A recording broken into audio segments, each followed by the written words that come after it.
नमस्कार, India voice देख रहे हैं आप और मैं हूं आपके साथ शिवम दुबे। इंडिया वॉइस के खास कार्यक्रम हरियाणा पंजाब में आप सबका स्वागत है। बुलेटिन की शुरुआत करेंगे तो वहीं पूर्व मुख्यमंत्री और नेता प्रतिपक्ष भूपेंद्र सिंह हुड्डा ने बीजेपी को चुनौती देते हुए उन्होंने कहा कि अगर बीजेपी के चलाए गए पोर्टलों में गड़बड़ झाला और घोटाला नहीं है तो वो इन पोर्टलों के नाम पर विधानसभा चुनाव में वोट मांगकर दिखाएं।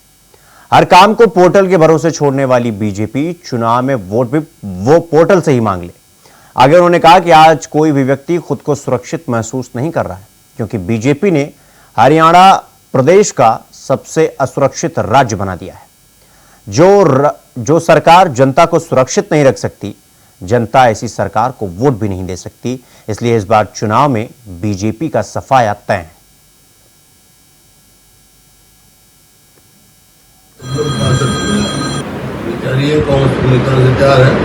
अभी जैसे सब जिलों पे हम लोग होते हैं, अब हर विधानसभा का भी कार्यक्रम चलेंगे और हमारी अलग अलग वर्गों के सम्मेलन भी होंगे।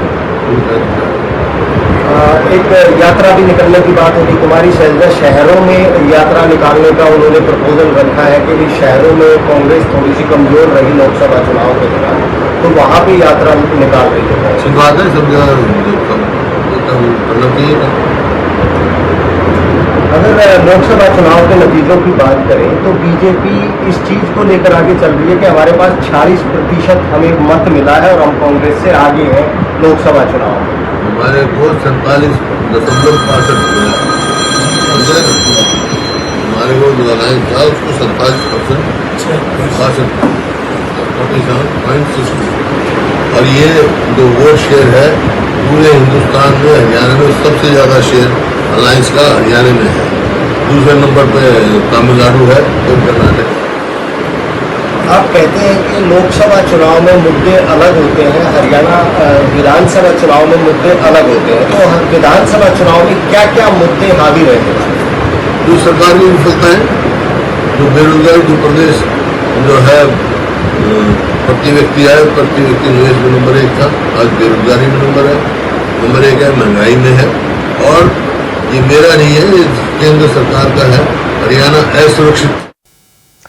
खबरों में आगे बढ़ेंगे। अगली खबर कुरुक्षेत्र से है, जहां हरियाणा राज्य नारकोटिक्स कंट्रोल ब्यूरो के प्रमुख अतिरिक्त पुलिस महानिदेशक ओपी सिंह आईपीएस के नेतृत्व और पुलिस अधीक्षक नीतिका गहलोत के दिशा निर्देशों पर समूचे हरियाणा में नशा तस्करों के खिलाफ चलाए जा रहे विशेष अभियान नशा मुक्त हरियाणा, नशा मुक्त भारत के तहत कार्रवाई करते हुए आज Haryana state narcotics control bureau unit ने एक नशा तस्कर के खिलाफ कार्रवाई करते हुए गांव बिजलपुर थाना मुलाना के केमिस्ट सुरेश को 1125 नशीली कैप्सूल के साथ रंगे हाथों गिरफ्तार करने में सफलता हासिल की।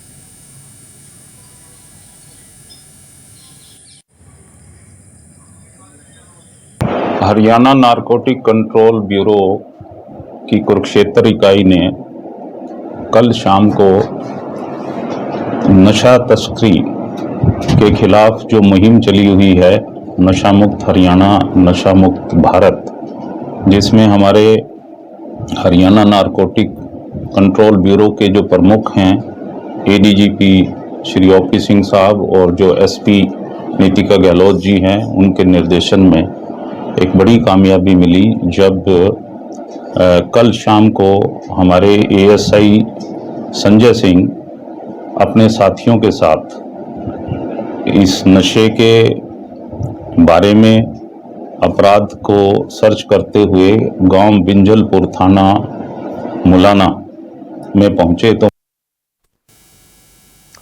रुकेंगे छोटे से ब्रेक के लिए। खबरों का सिलसिला जारी है, फौरन लौट रहा है। ब्रेक के बाद एक बार फिर आप सबका स्वागत है मेरे साथ। रुक करेंगे अगली खबर की और अगली खबर रोहतक से है, जहां भाजपा प्रदेश प्रकोष्ठ की महत्वपूर्ण बैठक मंगल कमल प्रदेश कार्यालय रोहतक में हुई, जहां बैठक में संगठन मंत्री फणेंद्र नाथ शर्मा, महामंत्री डॉक्टर अर्चना गुप्ता, पूर्व सांसद संजय भाटिया, पूर्व प्रदेश महामंत्री पवन सैनी इस बैठक में मौजूद रहे।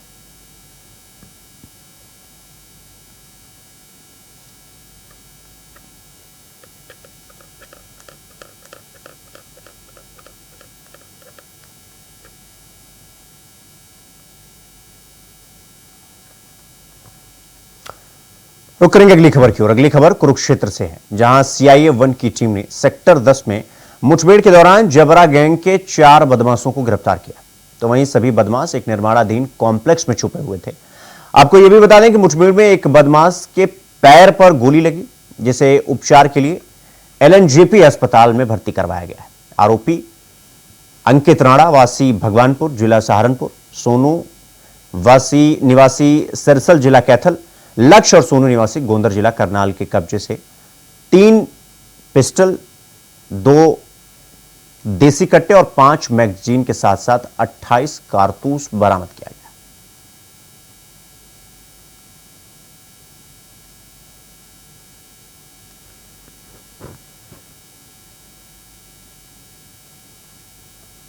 तो हथियार की पूरी खेप बरामद की है CIA-1 की टीम ने। आपको बता दें कि जबरा गैंग के 4 बदमाश गिरफ्तार किए गए हैं और गिरफ्तार करने से पहले पुलिस यानी CIA-1 की टीम और जबरा गैंग के बदमाशों के बीच में मुठभेड़ भी हुई, जिस मुठभेड़ में जबरा गैंग के जो बदमाश हैं वो उनके पैर में गोली लगी, वो बुरी तरह घायल भी हुए, जिसके बाद उन्हें अस्पताल में भर्ती करवाया गया और जिसके बाद पुलिस को भारी मात्रा में असलहा बरामद हुआ। तो खबरों में आगे बढ़ेंगे। अगली खबर कुरुक्षेत्र से है, जहां आम आदमी पार्टी के वरिष्ठ प्रदेश उपाध्यक्ष अनुराग ढांडा ने आम आदमी पार्टी जिला अध्यक्ष विशाल खुब्बड़ के कार्यालय में प्रेस कॉन्फ्रेंस कर कहा कि सरकार बनने के बाद मुख्यमंत्री नायब सैनी प्रदेश को गृह मंत्री तक नहीं दे सके।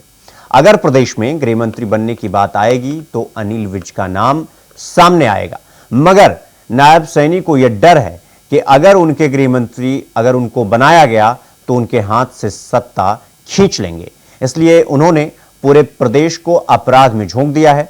डांडा ने आगे यह भी कहा कि आज हरियाणा में हर रोज खुलेआम गोलीबारी की घटनाएं हो रही हैं। ASI की हत्या और भारतीय जनता पार्टी के नेता के घर पर फायरिंग की घटनाएं सरकार और पुलिस की कार्यशैली पर सवाल उठा रही है। बीजेपी नेता के यहां पर सरेआम गोलीबारी की गई और इससे यह स्पष्ट समझ में आता है कि जिस प्रदेश के अंदर पुलिस सुरक्षित नहीं, जिस प्रदेश के अंदर सत्ता में बैठी हुई पार्टी के नेता सुरक्षित नहीं, उस प्रदेश में आम आदमी किस तरह से सुरक्षित हो पाएगा। कई सारी घटनाएं इससे पहले भी, ये बीजेपी नेता के यहां जो फायरिंग हुई उससे पहले भी रोहतक में फाइनेंसर की गोली मारकर हत्या कर दी गई, हिसार में ऑटो मार्केट में दिन दहाड़े खुलेआम फायरिंग हुई, 40-50 राउंड फायरिंग हुई, उसके बाद फिरौती मांगने की घटना हुई, करीब 30-40 राउंड वहां पर फायर किए गए और पूरे प्रदेश में जो मेरे पास अभी तक जानकारी है 7 जिलों के अंदर ये फिरौती गैंग फैल चुका है। बहुत सारी घटनाएं ऐसी हैं जिसमें जो पीड़ित है वो पुलिस को सूचित तक नहीं करते हैं क्योंकि उनको अपनी जान का खतरा है। ऐसा भय पैदा कर दिया गया है पूरे हरियाणा के अंदर। तो रुक करेंगे अगली खबर की ओर। अगली खबर गुरुग्राम से है, जहां कांग्रेस को लोकसभा चुनाव में संविधान और आरक्षण के मुद्दे पर मिली बड़ी जीत के बाद अब कांग्रेस अलग अलग राज्य में होने वाले विधानसभा चुनाव पर भी अपनी पकड़ को मजबूत करने में जुट गई।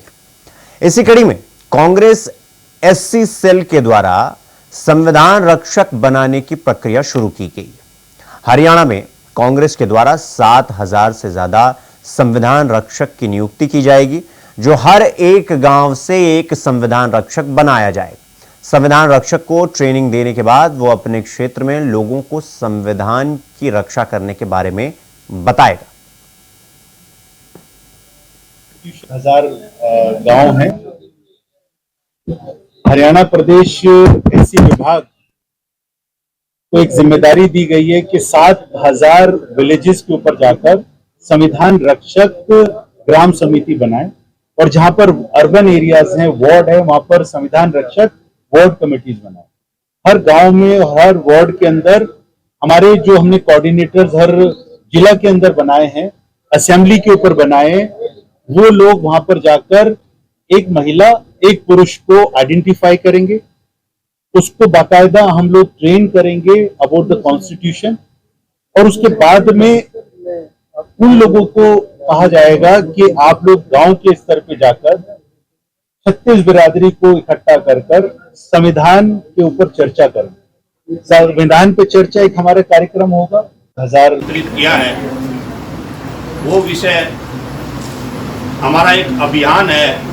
अनुसूचित जाति विभाग अखिल भारतीय कांग्रेस कमेटी एक अभियान चला रखा है पूरे देश में, संविधान रक्षक, जो कि बीजेपी की गवर्नमेंट ने, मोदी की गवर्नमेंट ने और यहाँ पे 9.5 साल खट्टर जी की गवर्नमेंट ने जो संविधान के साथ जो दलितों पे अत्याचार हुए, बार बार उनके संविधान को बदलने की बात करते थे, तो हमारे नेता, हम सब के नेता राहुल गांधी जी ने अभियान चलाया था कि संविधान को बचाने की मुहिम, और उसको लीड किया हमारे अनुसूचित जाति विभाग ने, AICC ने। पूरे देश भर में SC डिपार्टमेंट के लगभग 4 लाख हमने संविधान रक्षक बनाए हैं, और हरियाणा में भी हमारा संविधान रक्षक का अभियान चल रहा है। लगभग 12,000 हमारे संविधान रक्षक हरियाणा में हम बना चुके हैं। तो खबरों में आगे बढ़ेंगे। अगली खबर यमुनानगर से है, जहां थाना बुढ़िया के अंतर्गत गांव साबापुर में एक फूड फैक्ट्री में लॉन्ड्री का काम करने वाला एक युवक ने फंदा लगाकर अपनी जीवन लीला ही समाप्त कर ली। तो वहीं सूचना मिलने पर पुलिस मौके पर पहुंची और शव को कब्जे में लेकर पोस्टमार्टम कराने के बाद शव को परिजनों को सौंप दिया।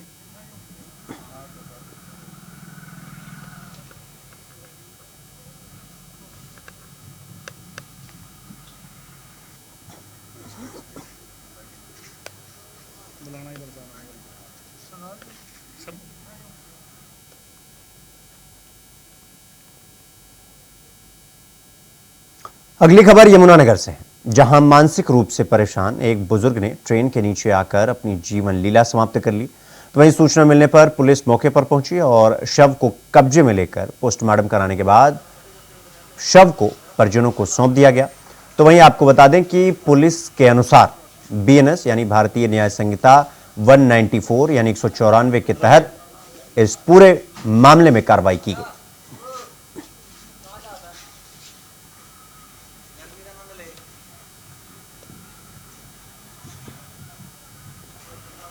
तो ट्रेन के नीचे कूदकर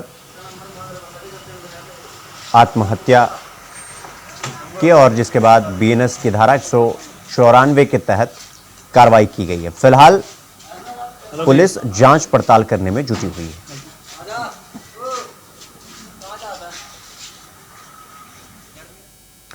अगली खबर रोहतक से है, जहां शहीद हवलदार सुल्तान सिंह राजकीय वरिष्ठ माध्यमिक विद्यालय के प्रांगण में सम्मान समारोह का आयोजन किया गया।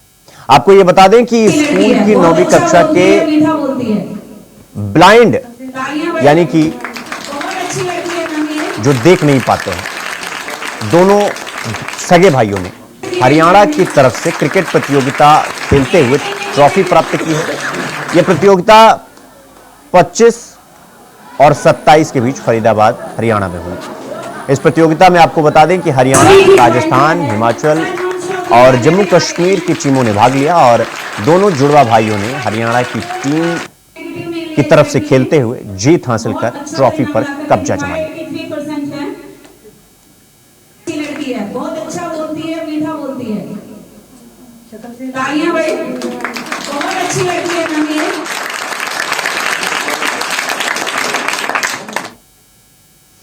अगली खबर पटियाला से है, जहां केंद्र सरकार को आंगनवाड़ी केंद्रों को मजबूत करने और कार्यकर्ता सहायिकाओं की वैधानिक लाभ देने के लिए बजट बढ़ाना होगा, क्योंकि 10 जुलाई 2024 यानी आज all India federation of anganwadi workers helpers के आह्वान पर देश भर के जिला मुख्यालयों से लाखों लोग अपनी मांग को लेकर केंद्रीय वित्त मंत्री निर्मला सीतारमण और महिला एवं बाल विकास मंत्री श्रीमती अन्नपूर्णा के समक्ष नारे लगाते हुए उन्होंने प्रदर्शन करने पहुंचे, जहां सभी जगह से मांग पत्र उन्हें भेजे गए। ऑल इंडिया फेडरेशन के फैसले के अनुसार आंगनवाड़ी वर्कर यूनियन पंजाब जिला पटियाला के जिला महासचिव खुशदीप शर्मा के नेतृत्व में केंद्र सरकार से मांग की कि माननीय सुप्रीम कोर्ट के आदेशों के अनुसार आंगनवाड़ी वर्कर सहायकों को संवैधानिक लाभ देते हुए न्यूनतम वेतन 26,000 रुपए किया जाए। ਜੁਲਾਈ ਤੋਂ ਸਰ ਜਿਹੜਾ ਸਾਡਾ ICDS ਹੈ ਉਹਦਾ ਬਜਟ ਦੇ ਵਿੱਚ ਲਗਾਤਾਰ ਹੈ ਜਿਹੜੀ ਬਜਟ ਦੀ ਐਲੋਕੇਸ਼ਨ ਹੈ ਉਹ ਘਟਾਈ ਜਾ ਰਹੀ ਹੈ। 24 ਜੁਲਾਈ ਤੋਂ ਜਿਹੜਾ ਬਜਟ ਸੈਸ਼ਨ ਸ਼ੁਰੂ ਹੋ ਰਿਹਾ ਤੇ ਉਹਦੇ ਸੰਬੰਧ ਦੇ ਵਿੱਚ ਵੀ ਅਸੀਂ ਇੱਥੇ ਆਏ ਹਾਂ। ਵੈਸੇ ਅੱਜ ਜਿਹੜਾ ਸੂਬਾਈ ਤੌਰ ਤੇ ਹਰੇਕ ਜ਼ਿਲ੍ਹੇ ਦੇ ਵਿੱਚ ਸਾਡਾ ਜਿਹੜਾ ਪ੍ਰਦਰਸ਼ਨ ਹੈ ਅਸੀਂ 10 ਜੁਲਾਈ ਨੂੰ ਮੰਗ ਦਿਵਸ ਦੇ ਤੌਰ ਦੇ ਉੱਤੇ ਮਨਾਉਂਦੇ ਹਾਂ।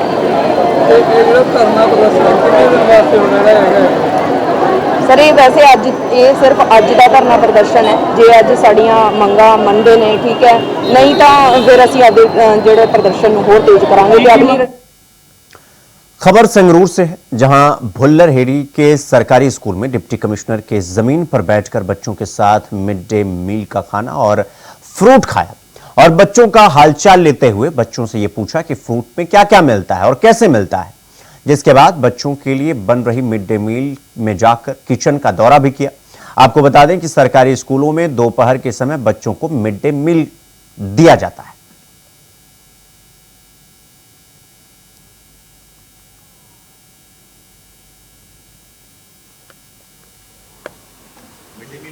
जी ਅੱਜ ਮੈਂ ਪਿੰਡ ਭੁੱਲਰੇੜੀ ਦੇ ਵਿੱਚ ਆਇਆ। ਇੱਥੇ ਮਿਡ ਡੇ ਮੀਲ ਦੇ ਵਿੱਚ ਜਿਹੜਾ ਹੈਗਾ ਬੱਚਿਆਂ ਨਾਲ ਮੈਂ ਖਾਣਾ ਵੀ ਖਾਂਦਾ, ਕੁਆਲਿਟੀ ਵੀ ਚੈੱਕ ਕੀਤੀ, ਬੱਚਿਆਂ ਤੋਂ ਫੀਡਬੈਕ ਵੀ ਲਿੱਤਾ ਕਿ ਮਿਡ ਡੇ ਮੀਲ ਦੇ ਵਿੱਚ ਉਹਨਾਂ ਨੂੰ ਖਾਣਾ ਰੈਗੂਲਰਲੀ ਮਿਲ ਰਿਹਾ ਹੈ ਜਾਂ ਨਹੀਂ, ਕਿਸ ਕੁਆਲਿਟੀ ਦਾ ਮਿਲ ਰਿਹਾ ਹੈ ਤੇ ਜਿਹੜਾ ਪੰਜਾਬ ਸਰਕਾਰ ਵੱਲੋਂ ਮਾਨਯੋਗ ਮੁੱਖ ਮੰਤਰੀ ਜੀ ਦਾ ਵਿਜ਼ਨ ਸੀਗਾ ਕਿ ਫਰੂਟ ਮਿਲਣੇ ਚਾਹੀਦੇ ਹਨ ਉਹ ਵੀ ਮਿਲ ਰਿਹਾ ਨਹੀਂ। ਤੇ ਫਿਰ ਉਹਨਾਂ ਨੇ ਬੱਚਿਆਂ ਨੇ ਜਿਹੜਾ ਹੈਗਾ ਪੋਜ਼ਿਟਿਵ ਇੱਕ ਫੀਡਬੈਕ ਦਿੱਤਾ ਹੈ। ਉਹਨਾਂ ਨੇ ਕਿਹਾ ਹੈ ਕਿ ਪਹਿਲਾਂ ਜਿਹੜੇ ਸੀਗੇ ਸੀਜ਼ਨਲ ਫਰੂਟ ਉਹਨਾਂ ਨੂੰ ਕਿੰਨੂ ਵੀ ਮਿਲਿਆ ਸੀਗਾ, ਹੁਣ ਜਿਹੜੇ ਹੈਗੇ ਬਨਾਨਾ ਕੇਲੇ ਵੀ ਮਿਲ ਰਹੇ ਹੈਗੇ ਤੇ ਅਗਲੇ ਹਫਤੇ ਜਿਹੜਾ ਹੈਗਾ ਅੰਬ ਵੀ ਮਿਲਣਗੇ। ਤੇ ਨਾਲ ਹੀ ਬੱਚਿਆਂ ਤੋਂ ਪੁੱਛਿਆ ਗਿਆ ਕਿ ਕੰਪਿਊਟਰ ਲੈਬਸ ਜਿਹੜੀ ਫੈਸਿਲਿਟੀ ਸਰਕਾਰ ਵੱਲੋਂ ਦਿੱਤੀ ਜਾ ਰਹੀ ਹੈ ਉਹ ਕਿੰਨੇ ਪੀਰੀਅਡਸ ਜਿਹੜੇ ਨੇ ਲੱਗ ਰਹੇ ਹੈਗੇ ਤੇ ਉਹਨਾਂ ਵੱਲੋਂ ਦੱਸਿਆ ਗਿਆ ਕਿ 4 ਪੀਰੀਅਡ ਜ਼ਰੂਰ ਲੱਗ ਰਹੇ ਹਨ ਤੇ ਉਹਨਾਂ ਨੂੰ ਜਿਹੜਾ ਕੰਪਿਊਟਰ ਦੇ ਵੀ ਜਿਹੜੀ ਹੈਗੀ ਟੀਚਿੰਗ ਦਿੱਤੀ ਜਾਂਦੀ ਹੈ। ਇਸ ਤੋਂ ਇਲਾਵਾ ਬੱਚਿਆਂ ਤੋਂ ਇਹ ਵੀ ਫੀਡਬੈਕ ਲਿੱਤਾ ਗਿਆ ਕਿ ਕਿਸ ਤਰ੍ਹਾਂ ਦੀ ਕੋਈ ਪਰੇਸ਼ਾਨੀ ਤਾਂ ਨਹੀਂ ਹੈ। ਇੱਕ ਆਦ ਜਿਹੜੇ ਹੈਗੇ ਸੁਝਾਅ ਬੱਚੇ ਵੱਲੋਂ ਕੁਝ ਡਿਮਾਂਡ ਰੱਖੀ ਗਈ ਉਹ ਡੈਫੀਨਿਟਲੀ ਅਸੀਂ ਪੂਰੀ ਕਰਾਂਗੇ ਤੇ ਨਾਲ ਹੀ ਉਹਨਾਂ ਵੱਲੋਂ ਇਹ ਵੀ ਸਹਿਮਤੀ ਪ੍ਰਗਟਾਈ ਗਈ ਹੈ ਕਿ ਟੀਚਰਸ ਵੱਲੋਂ ਜਿਹੜੀ ਹੈਗੀ ਕੁਆਲਿਟੀ ਐਜੂਕੇਸ਼ਨ ਜਾਰੀ ਹੈ। ਇੰਟਰੈਕਸ਼ਨ ਵੀ ਕੀਤਾ ਗਿਆ ਬੱਚਿਆਂ ਨਾਲ ਕਿ ਕੁਝ ਉਹਨਾਂ ਨੂੰ ਜਿਹੜੀ ਹੈਗੀ ਪੜ੍ਹਾਈ ਦੇ ਵੀ ਸਹੂਲਤ ਚਾਹੀਦੀ ਹੈ ਉਹ ਅਸੀਂ ਡੈਫੀਨਿਟਲੀ ਕਰਾਂਗੇ। तो अगली खबर पठानकोट से है, जहां एक BSF का जवान जो कि छुट्टी पर अपने घर आया हुआ था और अचानक उसकी तबीयत खराब हो गई। उसे अस्पताल में दाखिल करवाया गया तो पता चला कि उसे जहरीला पदार्थ खिलाया गया है, जिसके बाद सारा मामला खुलकर सामने आ गया। BSF के इस जवान को उसकी पत्नी ने ही खाने में जहर दे दिया, क्योंकि उसकी पत्नी का गांव के ही एक युवक से अफेयर चल रहा था। इसी बात को लेकर पीड़ित अपनी पत्नी को रोकता था और उसने इस घटना को अंजाम देने के लिए अपने प्रेमी के साथ मिलकर अपने पति को जहर दे दिया और मौके से फरार हो गई। इस वक्त जवान फिलहाल खतरे से बाहर है और परिवार पुलिस से न्याय की गुहार लगा रहा है।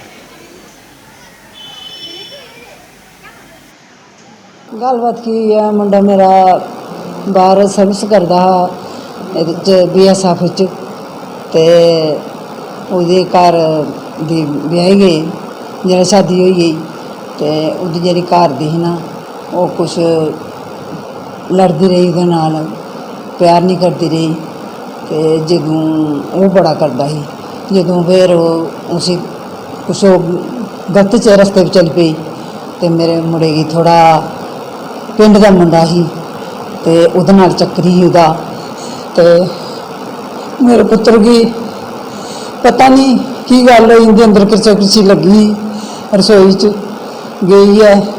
उन्होंने मैं कहा मां तुम लड़ो नहीं, तुम बाहर जाओ, तो डैड ने पानी लाया, बाहर जाओ तुम तो जाओ, तो निकल जाओ इतना, तो खिंजो नहीं मां, वो बाहर चल गया।